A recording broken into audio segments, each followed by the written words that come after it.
As politics and community tensions have been increasing, you must have felt the impact in a major way there in Washington, D.C., because it's the hub of everything that's going on in the nation. How do you keep your nonprofit focused? Now, I'm seeing lots of love you're giving to your team, but as a nonprofit, as an organization, how do you keep that focus on the mission with all the external distractions happening in your region? I think I view the world and the experience of life in 2022, life in the 21st century today, as a holistic experience. So I guess I don't view what's happening politically, whatever that may mean, right? Because now even the word politics is attached to seemingly everything. Suddenly everything.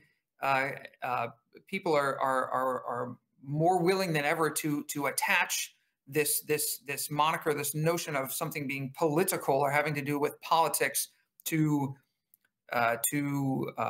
everything, including to art, right? And so I don't view politics, whatever that means, as being separate from the mission impact of my organization. If you're talking about the sort of the classical term of something being political, meaning to do with elected public service, that is not our organization. We are not Congress. We are not the Senate. We are not a state. We're not a state house of state representatives. Of course, that is not what we are by design. But everything that happens from the school board, and I served as an elected school board chair in Oregon, everything from the school board to the city council to your state Congress to the U.S. Congress and Senate and the president has an impact. And we have to be aware of how we can effectively be advocates for policies, for investment, for change how we can be effective advocates for the change that we want to see in the world. And we should do that, again, with great humility and understanding of our role. But the nonprofit and the private sectors absolutely have to be very engaged in the political process with respect to advocating for the positions and the funding that we think is going to move the needle on the issues that matter to us.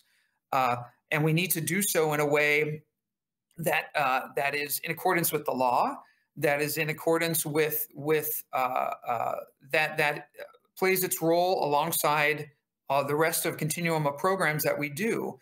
But my view is that if you're not at the table, you're on the menu, and so we have to be interested. We must be interested at every level. Again, from the school board to the city council to the seat of U.S. government. But we have to have an understanding of how that rides alongside the rest of our impact work and the rest of our programming, and to know that ought not take 90% of our time as a service or mission organization, but it probably should not take 0% of our time. That it should take some amount of our time and some strategy so that we can influence and impact the things the changes we want to see.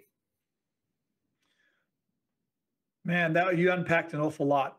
That will cause a lot of thinking, because there's a lot of nonprofits that just don't want to be at the table, and they don't realize that they're in trouble if they're not part of the conversation, that they're being looked at by the wolves as sheep. And we don't, even though a nonprofit's world view is to care and to be kind, we don't want to be eaten up by those that are wolves in our community either. We also have to remember, most of the market research that I have seen indicates this, that there is a decline in the level of public trust in public institutions, in government, right? There's a significant decline in the level of trust in government. There is some shaky ground and some decline in the level of public trust in the private sector. But the nonprofit sector, from the research that I have seen, seems to have an overall strong, and in some cases growing, depending on the year, level of trust with the public. And so we can never do anything we have to remember that one of our first orders of business always is in doing everything we can to engender and retain and grow that trust with the public. Because nonprofits enjoy a very low level of scrutiny today from the government and from the public. You rarely see bad stories in the press, and when you do, it's something egregious about some sort of those occasional fraud cases or those occasional bad players in the industry. But we generally enjoy a very high level of trust with the public, and so we have to constantly never take that for granted and do everything we can through transparency, through communications, through authentic relationship building to engender and grow that trust. Stephen, this has been a fascinating conversation.